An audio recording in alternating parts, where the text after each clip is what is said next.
dire une chose? J'ai pensé pour ce soir, vous apporter une toute petite partie de nos conférences que nous apportons tous les mois avec Isabelle sur le couple, la famille, tout ça.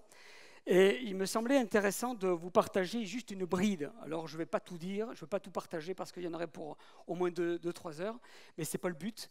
Je voudrais juste vous donner quelques grandes lignes ce soir sur certains principes. Ça concerne les couples et ça concerne les futurs couples. Et ça concerne les célibataires. Alléluia. Or, finalement, tout le monde est concerné. Amen. Et ça, c'est bon de pouvoir recevoir cet enseignement. Je crois que c'est important. On va parler de la communication et l'onction dans le couple. On parle beaucoup de communication, c'est vrai, très peu d'onction.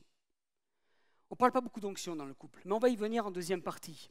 Mais introduire ces moments dans Genèse chapitre 3, verset 9, un court passage que je vais vous lire, juste pour introduire ce moment d'accroche, et puis je vous donnerai quelques versets après par la suite. Genèse chapitre 3, verset 9. Il a dit, mais vous connaissez le contexte, c'est Adam et Ève qui partent loin, qui s'éloignent parce qu'ils se sont trouvés nus, et ils étaient là, ils se sentaient souillés devant la face de Dieu, et on voit que l'homme et la femme s'éloignent, se cachent de la face de Dieu, et Dieu de dire, mais l'Éternel Dieu appela l'homme et lui dit, où es-tu? Où es-tu? Vous savez que nous pouvons être présents sous le même toit sans savoir où l'on va. Sans savoir ce que le conjoint veut nous amener, où tu veux aller. Et parfois, ces questions, cette interrogation est due au fait qu'on ne s'est pas parlé, on n'a pas échangé. Et il n'est pas rare de voir que deux personnes mariées peuvent s'aimer sans vraiment se comprendre. On peut s'aimer sans se comprendre. Je suis en train de préparer un message que j'ai quasiment fini pour une prochaine conférence sur la complicité dans le couple. Pour arriver à être complice, il faut d'abord se comprendre. Et rentrer dans un processus, il y a tout un cheminement qui va arriver à être hyper connecté. Mais il y a quelque chose de très important. À l'heure de l'instantané, des réseaux sociaux, 80% des conflits au sein du couple viennent d'un manque de communication. 80%. Oui, il se crée des malentendus. Il se crée des frustrations. Il se crée des blessures. Deux personnes mariées peuvent vivre ensemble sans vraiment se connaître. Et pour avoir accompagné des couples, vous êtes arrivé de voir des couples au bout de 7, 8, 10 ans de vie commune sans se connaître. Ah bon, je ne savais pas ça toi. Et ça, c'est là où on s'aperçoit que finalement, il y a une cause, la communication, l'écoute, l'attention, la bienveillance, tout ça, je dirais, est très souvent absent de notre vie de couple. Et cela crée toutes sortes de blessures à l'intérieur. Parce que beaucoup de gens confondent entre entendre et écouter. Entendre, c'est accidentel. C'est une attitude passive. On entend un bruit, on entend quelque chose, quelqu'un nous croise et puis on l'entend dire quelque chose. Par contre, écouter, c'est toujours intentionnel. On prend du temps à l'écoute. On prête l'oreille. On regarde la personne. Quand on entend la personne, vous savez ce qui se passe quand on entend une personne à la maison? Il y a le mari qui écoute, le reportage, la télévision, tout ça, et l'épouse qui parle, ouais, d'accord, ok. Ouais. Et puis il se fixe. Là, il est juste en train d'écouter, ou plutôt d'entendre. Il est juste en train d'entendre, pas d'écouter. Puis 5 minutes après, oui, qu'est-ce que tu as voulu me dire, pardon? Et ça crée toutes sortes de blessures parce que déjà, il n'y a pas de respect. Et Luc dit ceci d'intéressant dans 11, chapitre 28 de son livre. Il dit « Heureux ceux qui écoutent la parole de Dieu et qui la gardent. » C'est-à-dire qu'il y a un principe du royaume de Dieu dans la relation, dans la communication. C'est l'écoute, c'est bien. L'écoute, c'est bien. Garder, c'est mieux. Garder, ça veut dire, chérie, j'ai écouté, je prends acte. Je saisis ce que tu me dis. Mais attendez, écoutez-moi bien. Entendre, ça fait mal. Ça fait mal parce que la personne ne te fait qu'entendre et finalement, elle ne te regarde pas. Elle est vraiment un peu indifférente par rapport à ta relation. Mais écouter sans garder, ça fait encore plus mal. Écouter sans garder, j'ai bien entendu, j'ai bien écouté, j'ai bien saisi, mais 15 jours après, je refais la même erreur. Chérie, pourtant on en avait parlé ensemble. On avait échangé, tu avais bien écouté, c'était OK pour toi. Pourquoi tu recommences? Parce qu'il n'a pas gardé. Et le fait de ne pas garder, ça crée aussi des blessures, des frustrations. Ça veut dire que quelque part, je n'ai pas considéré ce qu'elle m'a dit. Je n'ai pas pris en compte totalement en profondeur que finalement, quelque part, je l'avais blessée au fait que j'avais fauté et que là, je recontinue parce que, tout simplement, j'ai mis de côté ce qu'elle m'a dit. En version vie de couple, ça donne ceci: heureux celui qui écoute son conjoint et qui garde ses paroles. Et c'est très fort. C'est-à-dire qu'on laisse le téléphone, on laisse la télévision un moment et on se parle. Respect. Respect. C'est un face-à-face, les yeux dans les yeux. C'est rare dans les restaurants. Je vois souvent comment dirais-je, il y a des rencontres amoureuses au restaurant où l'amour de leur vie, c'est le téléphone. Je me demande même s'ils ne se parlent pas par texto. Chérie, ça va? Oui, ça va bien. Tu vas bien? Imaginez un petit peu ce qui se passe. Important, les yeux dans les yeux. De se regarder, d'échanger. Ça veut dire par là, je capte ton intention. Je veux essayer de comprendre ce que tu veux me dire parce que tu as de l'importance pour moi. C'est ça l'écoute. C'est montrer de l'importance qu'on va tenir à sa conversation, à son échange. Alors moi je pose souvent la question, quelle est la couleur des yeux de ton conjoint? Il y en a qui se regardent, chérie.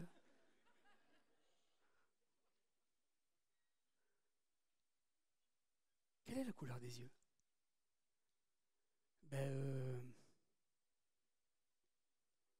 Se regarder dans les yeux. Vous qui êtes en couple, mariés, faites cette expérience en rentrant à la maison. Quand tu rentreras à la maison, dis, chérie, ce serait bien qu'on se regarde dans les yeux, se prendre la main pendant 5 minutes. On fait des expériences comme ça quand on accompagne les couples. Et on a parfois vu des couples qui ne tenaient pas 5 secondes. Quand ça ne tient pas 5 secondes, c'est qu'il y a un problème dans le couple. Il y a des filtres qui se sont mis. Il y a des tensions, on est mal à l'aise, on n'est pas bien. Il y a des choses qui sont là. On n'est pas cool, on n'arrive pas à se libérer. Il n'existe pas de communion sans communication, frères et sœurs. Si nous voulons une bonne communication, il faut une bonne communion. Et si je n'arrive pas à communier avec les yeux, ça ne sera pas avec le cœur que tu vas le faire.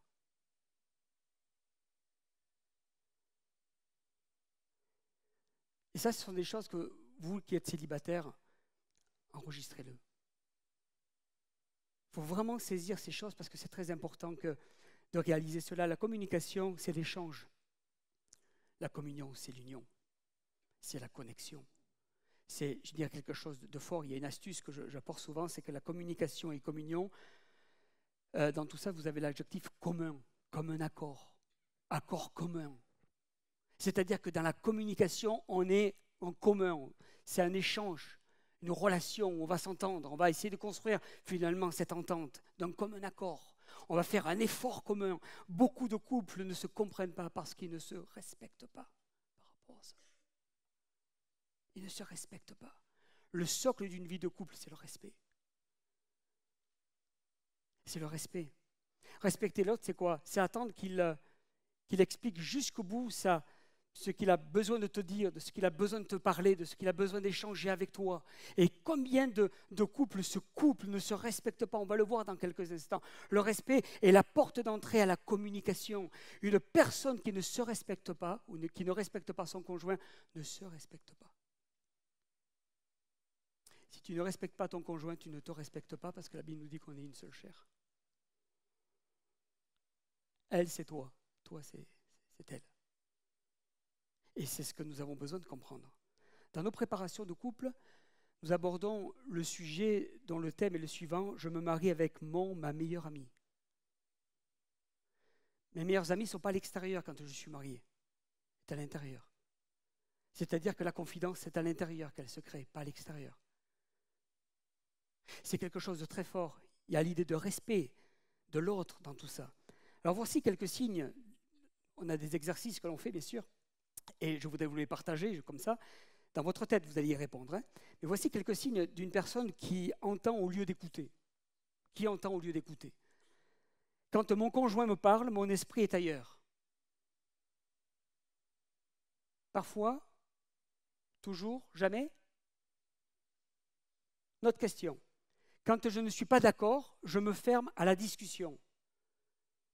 Est-ce que c'est oui, non, parfois?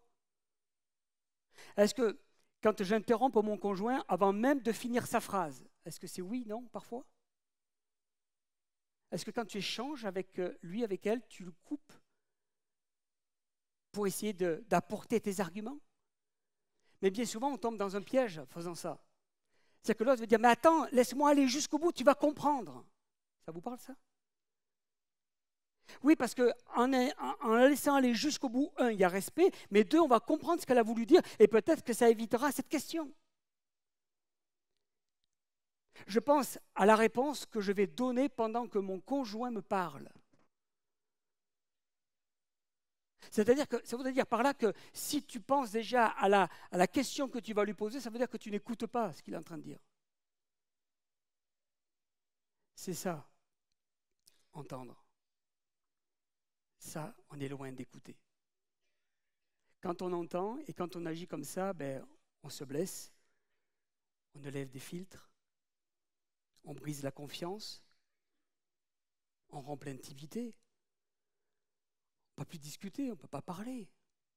Il y a des choses qui se font. Alors, bien sûr, après, imaginez, on ne peut même pas se regarder dans les yeux avec ça. Vous savez que dans les statistiques, j'ai regardé un sondage qui était très intéressant. Sur les statistiques, on écoute en moyenne 17 secondes avant d'interrompre la personne. 17 secondes. Après, bing, on parle. Et dans un couple, ça, c'est un désastre. Si vous voulez vraiment briser votre couple, faites ça. Et je crois que ça s'apprend de pouvoir s'écouter, de pouvoir échanger. Dieu nous a donné 2 oreilles et une seule bouche afin que nous écoutions davantage et parlions moins. C'est fort ce qu'il a fait le Seigneur. Amen. J'ai entendu qu'un seul amen. Waouh. Dans le partage, il ne s'agit jamais de faire comme moi je pense, mais plutôt d'avoir une pensée commune. Dans l'échange, je ne cherche pas à gagner. Je ne cherche pas à dominer. Je ne cherche pas à avoir raison. Tout simplement de trouver une pensée commune parce qu'on est une seule chair. Dans l'échange, je ne suis pas là pour blesser l'autre. L'autre n'est pas là pour me blesser. On est là juste pour trouver un terrain d'entente, un point pour pouvoir avancer ensemble.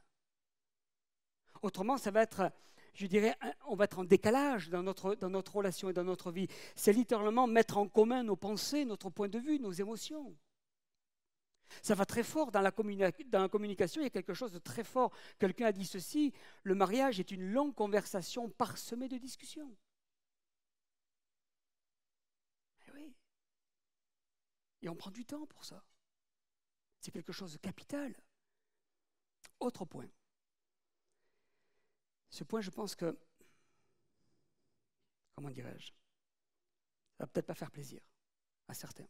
Quoique, j'espère que tout le monde sera satisfait. Il n'existe pas de pièces rapportées.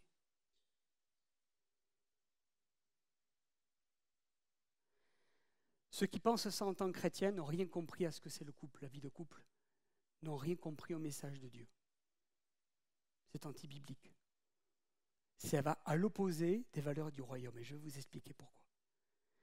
L'alliance du mariage est supérieure au lien du sang familial. Je vais vous le montrer. Avec mes parents, nous sommes 2. Mes parents, mon père, ma mère, ça fait 3. Bon. Mais on est là, on est tous les 3, eux et moi. Avec mon épouse, nous sommes qu'un. Puisque la parole de Dieu nous dit ceci de très intéressant, l'homme quittera son père et sa mère, c'est-à-dire se détachera, et s'attachera à sa femme, et les 2 deviendront. Où est-ce qu'elle est la pièce rapportée là? Et bien souvent, ces propos-là, ce langage-là est diabolique et brise les valeurs du royaume, brise les principes du mariage biblique. Puisque avec mon épouse, on fait qu'un. Et je suis plus proche d'elle que je suis proche de mes parents. Parce que le lien spirituel est plus fort que le lien du sang.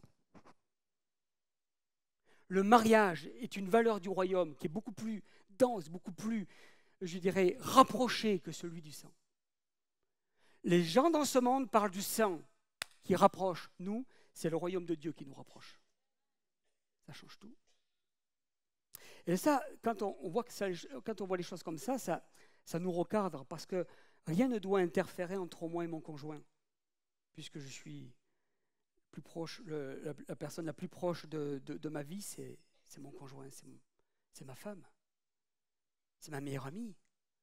Et on parle souvent de cercle concentrique quand on échange dans les soins pastoraux, et on dit qu'il y a nous 2, puis après dans l'autre cercle, il y a les enfants, il y a les parents, et puis après vous pouvez mettre ce que vous voulez, les amis, autres.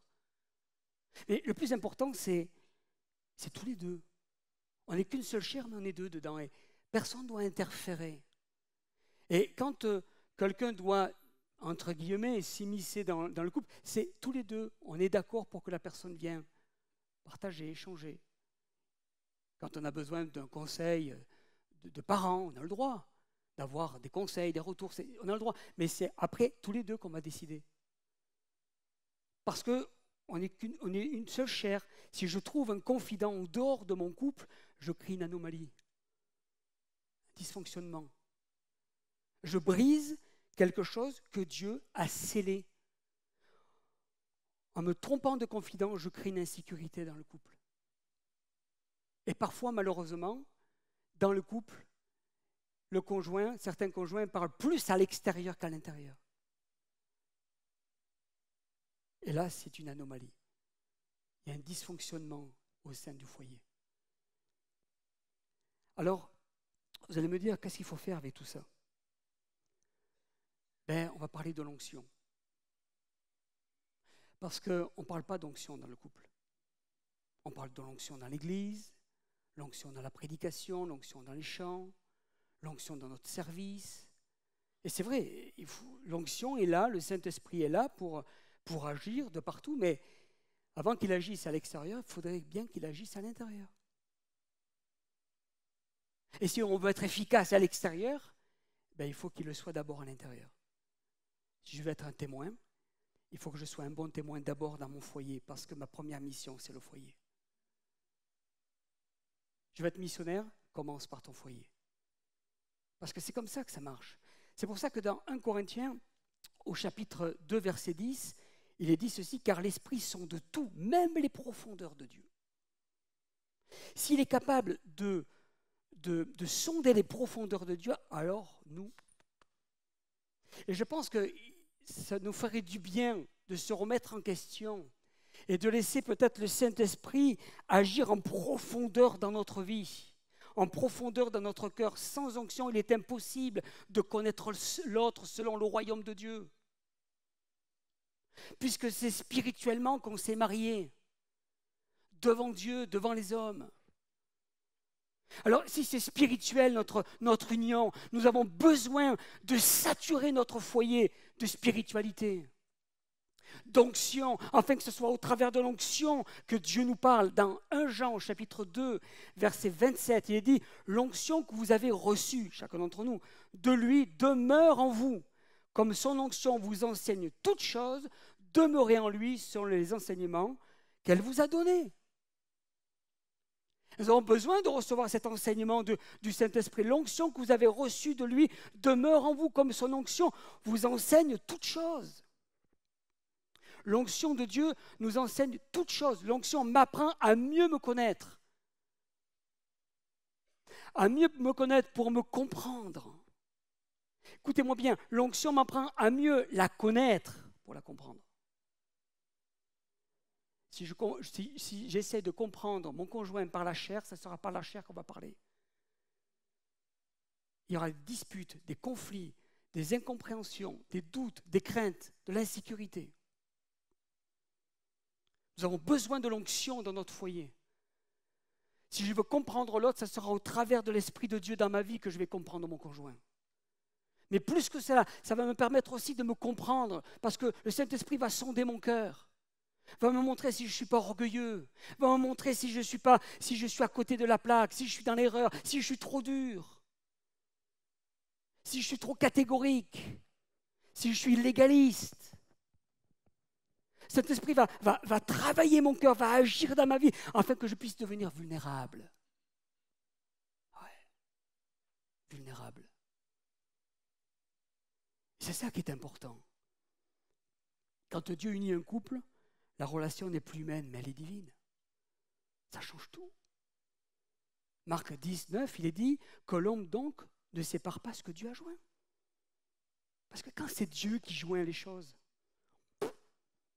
mais si nous, on ne fait pas notre part, ben il peut y avoir des divorces, même dans un couple que Dieu a uni. Parce que nous avons tous une responsabilité à entretenir le feu, à mettre du bois dans la cheminée, tous les jours à veiller, à prendre soin de notre couple, à entretenir notre couple, que rien ne vienne interférer dans le couple. Parce que ce que Dieu a joint, c'est précieux. On demande à Dieu la volonté, on demande à Dieu sa grâce, on demande à Dieu un miracle pour qu'on puisse se marier, patati patata. On cherche, on jeûne, on prie. Une fois qu'on a ça, on le relâche, on laisse, on abandonne, on néglige. Il y a eu des gâchis comme ça. De couples authentiques qui se sont brisés tout seuls parce qu'ils ont négligé leur vie. Quand Dieu joint un homme et une femme, les deux sont hyper connectés. Alors, ça pose une question, ça. Et très souvent, je l'ai entendu, dit, pasteur, est-ce que je peux me marier avec un inconverti? D'après toi? Hyper connecté, onction, Saint-Esprit, d'après toi? Et là, il y a une anomalie. Ouais, mais il y a une religion, il a une certaine foi. Oui, mais est-ce qu'il a la foi selon les principes du royaume? Ouais, c'est pas tout à fait pareil.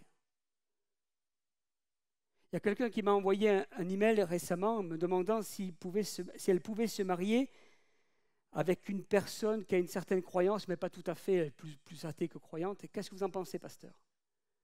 Et en fait, je lui ai expliqué, je lui ai mis un texte au kilomètre, je lui ai tout expliqué par détail, avec les versets, tout ça, je lui ai montré tout bien les choses, j'ai pris du temps. Ça fait 1 mois et demi que j'ai envoyé le mail. Il me semble que ça ne lui a pas plu. Parce que trop de chrétiens voudraient qu'on aille dans leur sens. Pasteur, il est gentil. Ouais, mais il est super. Oh, qu'est-ce qu'il est beau. Oh, il est intelligent. Puis il est riche. C'est formidable. Enfin, il a toutes les qualités sauf l'essentiel.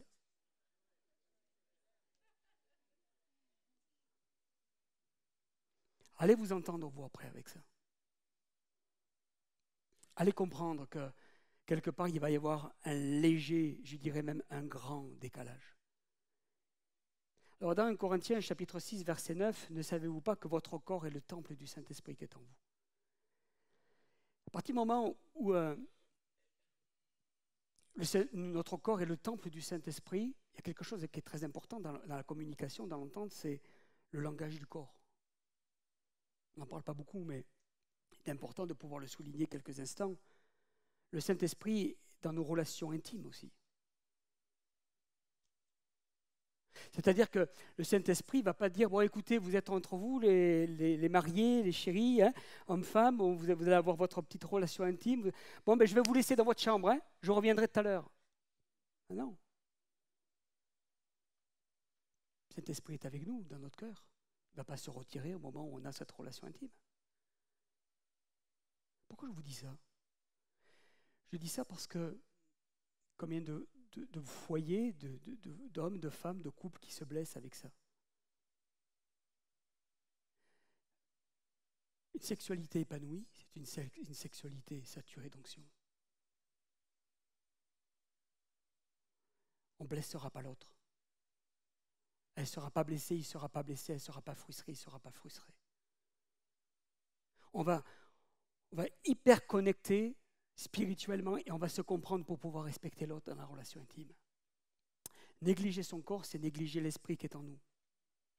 Négliger son corps, c'est aussi négliger notre partenaire. Il existe le langage du corps, la sexualité. Et ça, on ne peut pas la mettre de côté. Combien de frustrations dans les couples à cause du malentendu, de non-dit, dans les rapports intimes. Il y a des blessures, des frustrations. Pourquoi? Parce qu'on n'a pas écouté, parce qu'on n'a pas communiqué. Vous savez que les relations sexuelles, c'est biblique. Vous le saviez ça? C'est Dieu qui nous a donné cette beauté de la relation sexuelle après le mariage. Je précise quand même parce qu'aujourd'hui, les temps qui courent, ce n'est pas évident pour tout le monde. Mais le Seigneur nous a donné cette beauté parce que c'est, comment dirais-je, c'est l'ultime connexion avec l'autre, corps à corps. Il y a une beauté spirituelle derrière cela. Le diable l'a pris, l'a sali, l'a souillé au travers de la pornographie, au travers des relations hors mariage, débridées, tout ce que vous voulez. Mais la relation dans le couple, qu'est-ce qu'elle est belle. Mais cela, ça passe par la communication. Chérie, je n'ai pas osé te dire des choses, je n'ai pas osé te partager ce que j'avais sur mon cœur. J'aimerais tellement aussi savoir ce que tu voudrais toi aussi. Parce que c'est comme ça qu'on va jusqu'au bout de notre engagement dans la vie de couple. Dis à ton conjoint quels sont tes besoins dans le langage du corps. Pas seulement pour le quotidien, pas seulement par rapport au cadeau d'anniversaire, pas par rapport à votre avenir, avec des projets, mais dans votre relation intime. Parce que c'est là aussi que Dieu veut nous combler. L'onction dans l'alliance, dans le couple, provoque la transparence.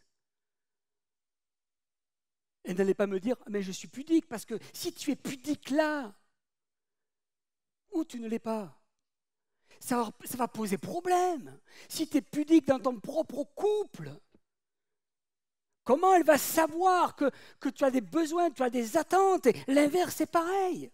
Il y a vraiment un endroit où tu n'as pas à être pudique, c'est dans ton couple. C'est la transparence, l'authenticité, dans le respect, dans l'amour. Ce n'est pas ailleurs qu'on peut l'avoir. Ce n'est pas avec le conseil de Pierre, Paul ou Jacques. Parce que chaque couple est différent. À son histoire, à son passé. Chaque femme, chaque homme, je dirais, c'est construit par rapport à son passé. Alors, ça sera du cas par cas. Mais le cas par cas, dans ton intimité, il faut en parler pour savoir ce que l'autre attend de toi. Et ça, c'est important. Et je suis persuadé qu'il y a des frustrations dans beaucoup de couples dans le milieu chrétien. Jean chapitre 6, verset 13, il est dit que l'esprit de vérité nous conduira dans toute la vérité. Il n'y a pas de secret dans le couple. Les secrets créent la méfiance, la transparence, la confiance. Je soulève ça, et je fais une petite parenthèse. On a besoin de créer la confiance, la transparence. Parce qu'il y a eu beaucoup de dérives comme ça, malheureusement, de certains couples qui ne se sont pas parlé et ils ont gardé des secrets, que ce soit sur les Facebook, sur les réseaux sociaux. Je crois qu'il est important de pouvoir avoir la transparence, de pouvoir être libre de passer son portable à son épouse et l'épouse passe le nôtre. Vous savez que nous, on a 2 comptes Gmail différents, mais ils sont hyper connectés, les deux d'un côté comme de l'autre. Le Facebook, il n'y en a qu'un seul pour tous les deux. Pourquoi? Mais parce qu'on se fait totalement confiance. Parce qu'on se respecte. Parce qu'il y a la transparence. Et c'est ça qui est très important aujourd'hui, dans un monde où il y a trop de secrets, trop de cachotterie. Les secrets tirent leur source de l'occultisme. Le mot occulte veut dire caché. La vérité tire sa source à Christ. L'onction est là quand la vérité est célébrée. Et s'il y a la vérité dans notre vie, l'onction est célébrée dans notre couple. Je sais que je dis des choses qui ne sont pas populaires. Mais la vérité acceptée te rend authentique et vulnérable à l'autre.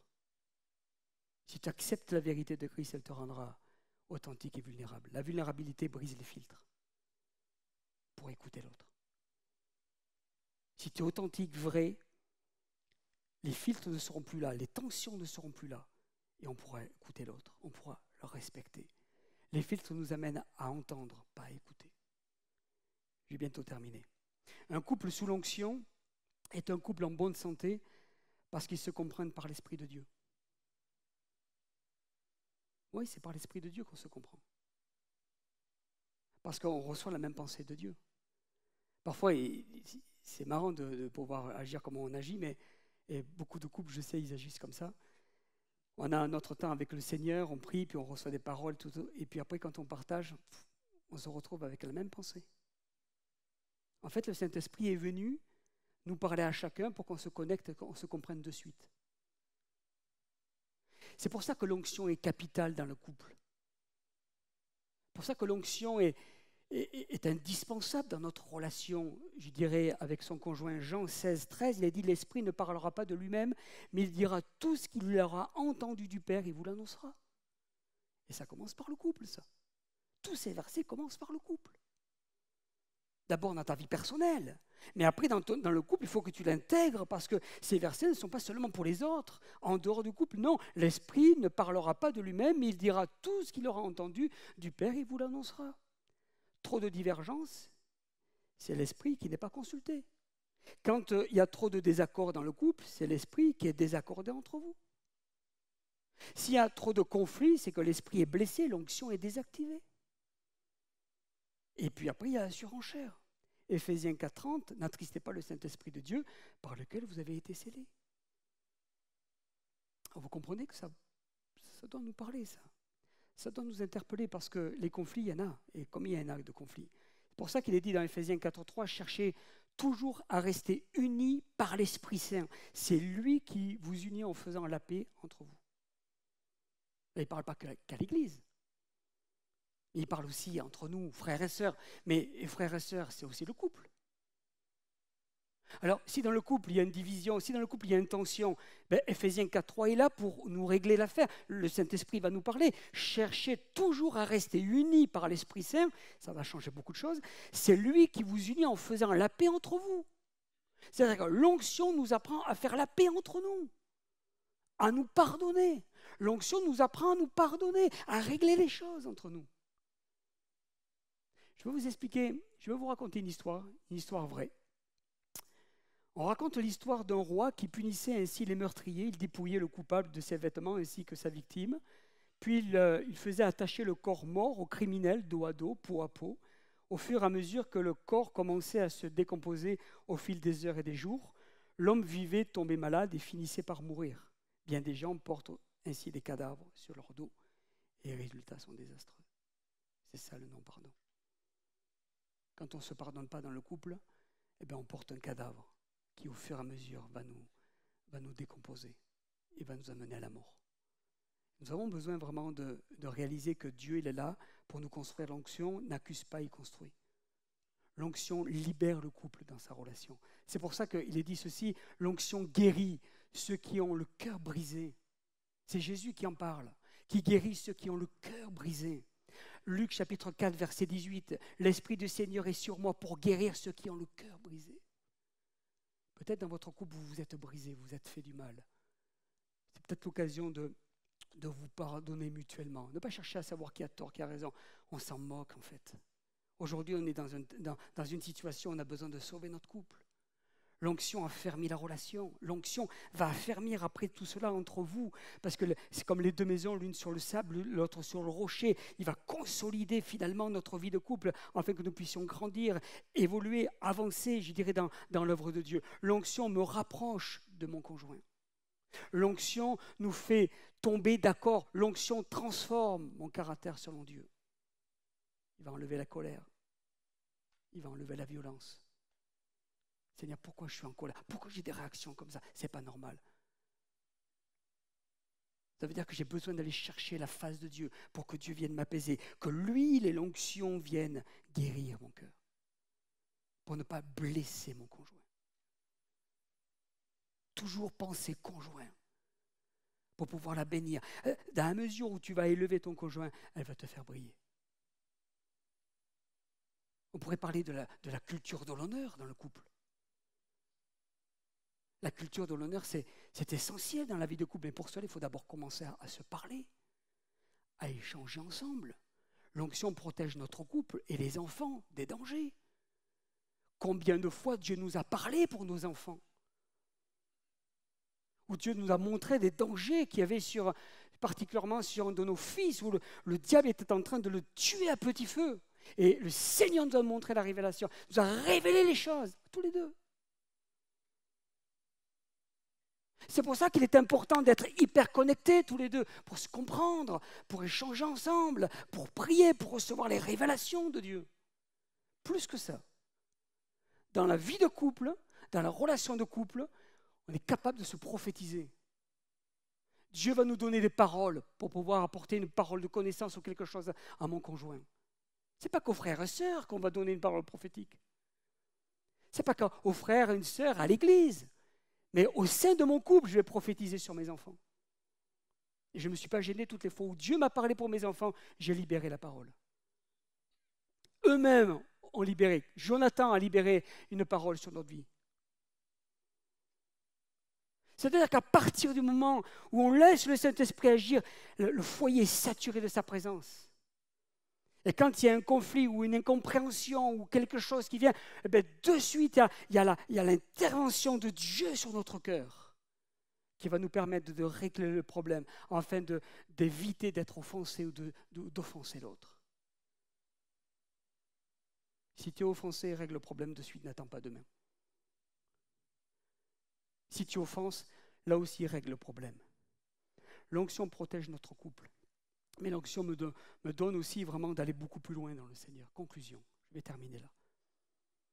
Je vais terminer avec une liste de points que l'onction fait dans notre vie de couple. Écoutez bien, hein. Le couple sous l'onction n'exclut pas, elle inclut. L'onction ne soustrait pas, elle additionne. L'onction ne divise pas, elle multiplie. L'onction n'éloigne pas, elle rapproche. L'onction ne piétine pas, elle respecte. L'onction n'accable pas, elle réconforte. L'onction ne condamne pas, elle pardonne. L'onction n'accuse pas, elle défend. L'onction ne déteste pas, elle aime. C'est beau l'onction, de laisser l'onction de Dieu agir dans notre vie. C'est pour ça que la Bible nous dit, je vous laisserai le Saint-Esprit qui vous conduira. Seigneur, conduis mon couple, conduis ma vie. Déjà quand je suis célibataire, Seigneur, conduis-moi vers la femme de ma vie, vers l'homme de ma vie. Que je ne me trompe pas. Ce n'est pas parce que la personne elle est chrétienne que c'est elle. Oui, c'est déjà compliqué quand c'est chrétien, on l'a imaginé quand c'est inconverti. Je ne vous dis même pas le truc. C'est pour ça que la Bible nous dit, ne vous mettez pas sous un joug étranger. Eh oui, on ne peut pas rigoler avec ces choses-là. Alors là-dedans, il faut être vraiment, vraiment carré, et chercher la pensée de Dieu pour notre futur. Parce que je n'ai pas le droit d'être blessé dans mon mariage. Et je n'ai pas le droit de blesser dans mon mariage. On a besoin de construire ensemble. Alors si en plus on rentre blessé dans notre mariage, qu'est-ce que ça va être? Des murs fissurés, des murs tachés, des murs blessés. Nous avons vraiment besoin de que le Saint-Esprit vienne nous toucher, vienne nous faire prendre conscience de tout ce que je vous ai partagé ce soir. On courbe nos fronts quelques instants. Je vous inviterai peut-être même à vous lever à votre place. Je n'aurai pas les musiciens pour terminer, alors on va terminer ensemble.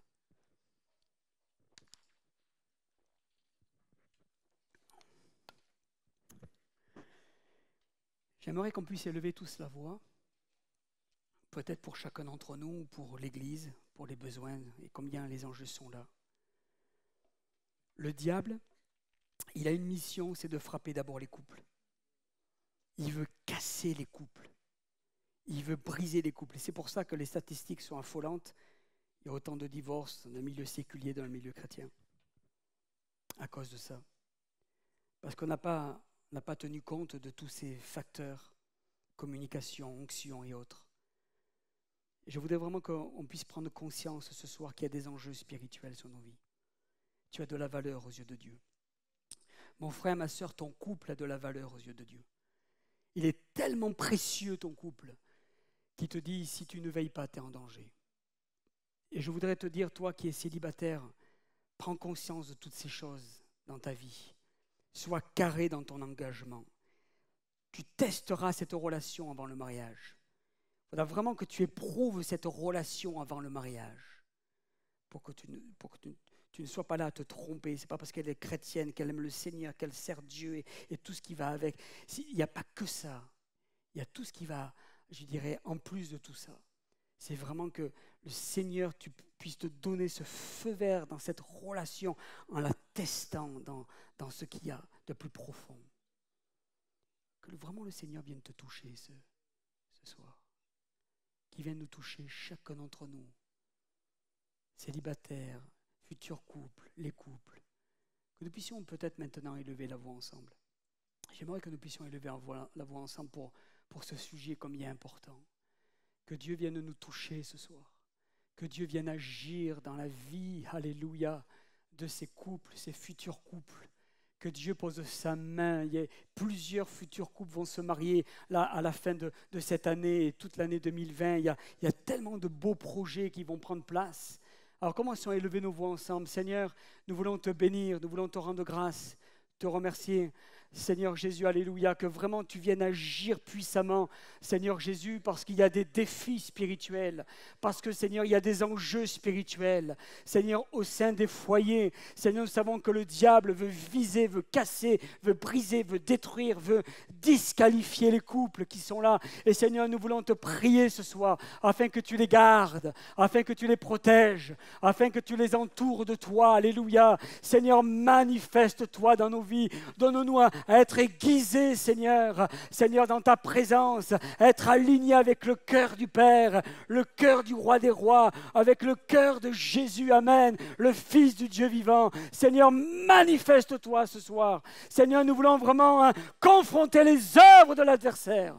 Au nom de Jésus-Christ, alléluia, afin que Seigneur Jésus, tu gardes ces couples, Seigneur, qui peut-être sont dans un temps de crise, de confusion, Seigneur, de conflit, Seigneur, de blessures. Il y a des filtres qui sont là, tu les brises ces filtres.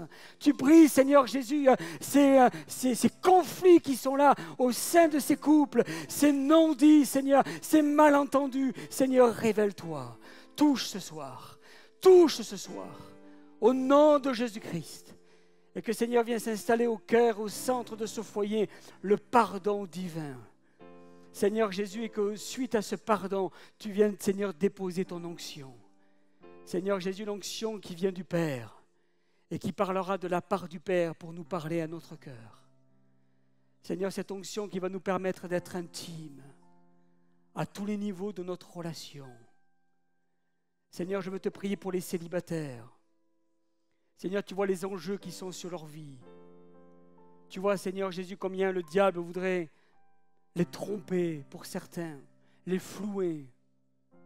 Seigneur Jésus, donne, Seigneur, à chaque jeune, Seigneur, être radical sur sa propre vie, être carré sur ces choses, parce qu'on s'engage pour la vie. Quand on dit oui, Seigneur, ce n'est pas pour dire non dans 5 ans, 10 ans. Ta parole nous dit que ton oui soit oui, que ton non soit non. Alors Seigneur, donne-nous ta pensée pour cet engagement. Pose ta main sur ces célibataires. Tu vois peut-être certains qui sont encore dans le doute. Parle à leur cœur. Touche-les, Seigneur. Seigneur, qui ne regarde pas à l'apparence, mais au cœur. Qui ne regarde pas, Seigneur, à l'apparence, mais à toi.